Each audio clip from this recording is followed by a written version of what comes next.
Hi everyone, here we've got Xiaomi Redmi Note 9 Pro Max, and let me show you how to enable Google Backup on this device.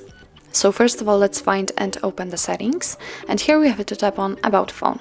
Now let's tap on Backup and Restore option and scroll down to the whole Google Backup and Reset section. As you can see, the backup option is off, so make sure that you will turn it on by tapping on this switcher. Let's get back. As you can see, it is on, and also the backup account option is active, so now we can freely tap on it in order to add our backup account.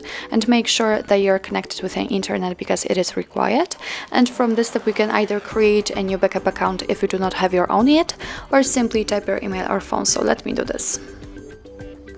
Let's tap on Next. Now we have to enter the password, so let me do this out of the screen.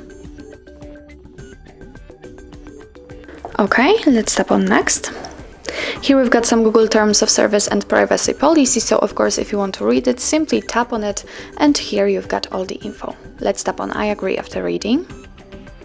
Here we've got some backup and storage info, so let's tap on Accept.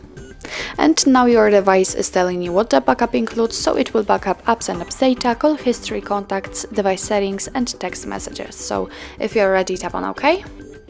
And as you can see, we just added our backup account to this device, and from now on all the content will be stored on your Google Drive.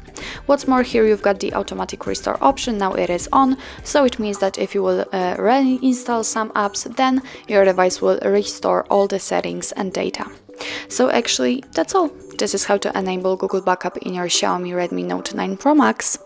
Thank you so much for watching. I hope that this video was helpful, and if it was, please hit the subscribe button and leave the thumbs up.